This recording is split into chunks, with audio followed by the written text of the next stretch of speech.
ഈ മാങ്ങ നിങ്ങൾ കണ്ടോ? ഈ മാങ്ങ ഈ മരത്തിൽ നിന്ന് കിട്ടിയതാണ്. ഇതുപോലെ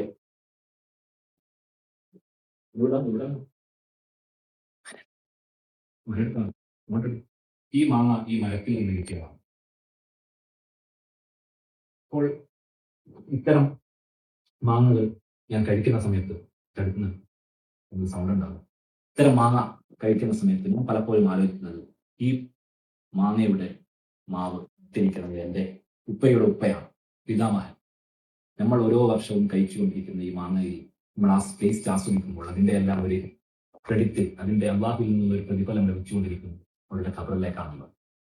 അപ്പോൾ അത് ലഭിക്കുകയും നമ്മൾ ഈ കഴിക്കുമ്പോൾ നമുക്ക് ആ ഒരു ഗ്രാറ്റിറ്റ്യൂഡ്, അത് ആദ്യമായി നമ്മുടെ ഗ്രാറ്റിറ്റ്യൂഡ് അള്ളാഹുവിനോട് ബിസ്മി ചൊല്ലി അൽഹംദുലില്ലാഹ് കഴിഞ്ഞ് അവസാനിപ്പിക്കുമ്പോൾ അള്ളാഹുവാണ് മരത്തിൽ നിന്ന് മാങ്ങ നമുക്ക് നൽകുന്നത്, എല്ലാം നൽകുന്നത്. അതേപോലെ തന്നെ ഇത് നട്ട ആളുകൾ, ഇതിന്റെ വെള്ളം ഒഴിച്ചു കൊടുത്തത് ചിലപ്പോൾ ഉമ്മാമയായിരിക്കാം, അല്ലെങ്കിൽ ഉപ്പയുടെ സഹോദരിമാരായിരിക്കാം, അല്ലെങ്കിൽ മറ്റു ചിലരായിരിക്കാം.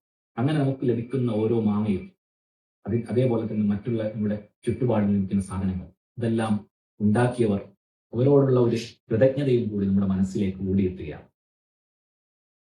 അതേപോലെ തന്നെ നമുക്ക് എന്ത് ലഭിച്ചാലും അതിന്റെ പിന്നിൽ ആര് എന്ത് സഹായങ്ങൾ ചെയ്യുമ്പോഴും അവരോടുള്ള ഒരു സ്നേഹം അല്ലെങ്കിൽ ഒരു നന്ദി നമ്മുടെ മനസ്സിൽ ഒരു പ്രാർത്ഥനയായി രൂപപ്പെട്ടാൽ അത് വലിയ ഒരു സന്തോഷമാണ്. അത്തരം ഒരു ഗ്രാറ്റിറ്റ്യൂഡാണ് നമ്മുടെ ജീവിത വിജയത്തിന് ഏറ്റവും വലിയ ഒരു ഹെൽപ്ഫുൾ. അതിന് കടപ്പാട് എന്ന് നമുക്ക് വേണമെങ്കിൽ മലയാളത്തിൽ പറയാം. അതേ രൂപത്തിൽ തന്നെയാണ് നമുക്ക് പാരമ്പര്യമായി ലഭിക്കുന്ന പല കാര്യങ്ങളും അതിൻ്റെ പിന്നിൽ നമ്മുടെ പിതാമഹന്മാർക്ക്, നമ്മുടെ അയൽവാസികൾക്ക് ചിലപ്പോൾ നമ്മുടെ സ്വഭാവം രൂപപ്പെടുന്നതിൽ വലിയ പങ്കുണ്ടാകും, നമ്മുടെ നാട്ടുകാർക്കുണ്ടാകും. അവരെയെല്ലാം നമ്മൾ ഓർമ്മിക്കുക. അവർക്ക് പ്രാർത്ഥനയായിട്ടോ പുഞ്ചിരിയായിട്ടോ എന്തായിട്ടാണെങ്കിലും നമ്മൾ തിരിച്ചു നൽകുമ്പോൾ വലിയൊരു അസറ്റ്, വലിയൊരു സമ്പാദ്യമാണ് നമ്മുടെ ജീവിതത്തിൽ കൂടി അത് ലഭിക്കുന്നത്.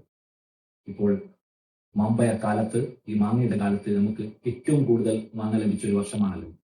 ആ സമയത്ത് മധുരമൂറുന്ന മാങ്ങകൾ നമുക്ക് ലഭിച്ചു കൊണ്ടിരിക്കുമ്പോൾ ഈ ഒരു കാര്യം കൂടി നിങ്ങളുടെ മനസ്സിലുണ്ടാവട്ടെ.